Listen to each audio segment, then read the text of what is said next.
What do these two guitars have in common besides wood, metal, and plastic? They were the firsts of their kind. And what do these two guitars have in common?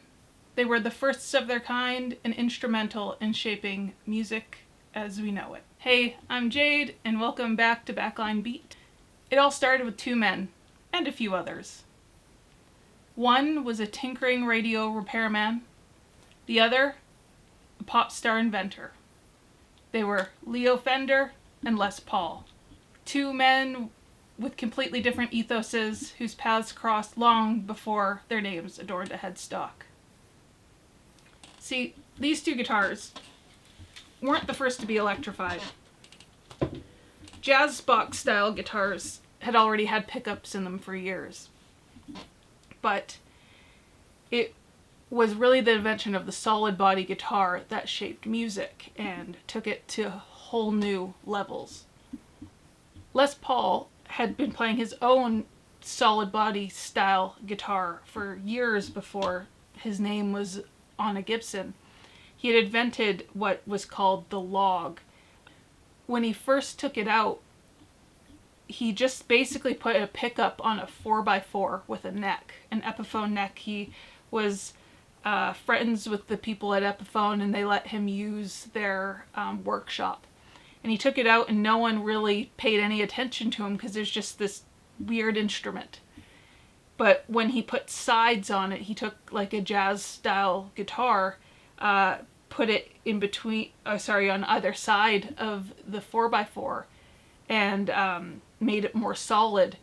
Now it looked like a guitar. So when he took that out for the first time, it turned a lot of heads because it sounded completely different than the guitars that people were used to hearing at the time. He actually took that idea to Gibson in the late 40s, and they turned him down. They weren't interested. They didn't really think it would catch on. While all this was happening, Leo Fender, working in his radio repair shop, was coming up with his own idea for an electrified solid body guitar. A move that would have Gibson playing catch up for years. So Leo Fender in 1950 came out with this. Only had a volume and tone knob. I just realized that I forgot to put them back on. It was called the Broadcaster, not the Telecaster, but Gretsch had the Broadcaster name trademarked for drums.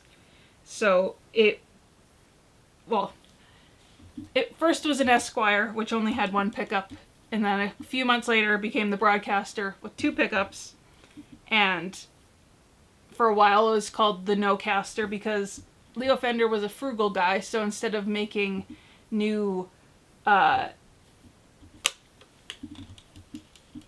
new decal for the headstock, he just cut off the Broadcaster name, so they are lovingly known as No-Casters now. And finally, it became the Telecaster.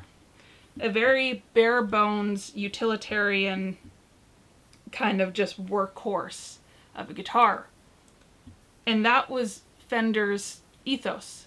You know, if the neck got ruined or dirty or whatever, you could just swap it and keep that body, which you could still do today. See, it's a bolt-on neck, whereas Gibson, as I'll show you with my Epiphone, had a different ethos when they finally came out with theirs. But yes, this is very just, it's funny. If a guitar like this came out today, people would probably be like, what is this? You know, because of just kind of how it's a perfect guitar, but it's also very just bare bones, put together, you know. It's not the most refined instrument in the world. So about 5 or 6 years after going to Gibson, Gibson approached Les Paul, with the president, Ted McCarty, bringing him in to consult on their new solid body guitar to compete with Fender. See, they also thought him being a big pop star would boost sales if they put his name on the headstock. They were playing catch up after all. So Gibson put their hat in the ring 2 years after Fender did, and, well, it didn't light the world on fire. Not yet, at least. The first version was a gold top, and with P90s, and it was made with a mahogany body and neck and a maple, and a thick maple cap, which brought weight to the guitar. Les Paul actually himself wanted to have it flipped, so it was like all maple body and then a mahogany top, but that was just way too heavy. And people found it that way. And players found it heavy, and they just gravitated more towards the Fenders. The guitar I have here is modeled after the ones from the late 50s and 1960, with humbucking pickups. See, one of the big things with the single coils of the Fenders and the P90s that Gibson had was something called 60 cycle hum. And with loud amps, they hummed a lot. And sorry for my squeaky chair. So Gibson made these and changed the color from gold to sunburst. This is gorgeous. I think we can all agree. Those of the time did not agree, which is insane. These guitars in this form lasted 3 years, crazy, before they changed the shape of the guitar and to what now is known as the SG. Really, at the end of the day, Gibson almost were ahead of their time with their shapes, even the SG, the Flying V, the Explorer, all of that, they were ahead of their time. It wasn't until the late 60s and early 70s that these guitars started making waves with the people that were playing them. See, well, Leo eventually moved on from Fender, selling it to CBS, yes, that CBS, in the mid-60s.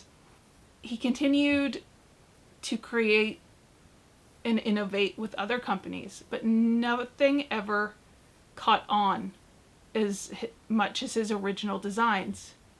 You know, he made what he would consider improvements on his original models, but people just stuck to those originals. He nailed it first try, whether it be with the Telecaster, the Stratocaster, the Jazzmaster. All his original designs have endured to this day. While he was innovating in almost obscurity, Les Paul was fading into obscurity himself with his musical career. And while he did fade into obscurity with his musical career, his name has become synonymous with many musicians that came after him.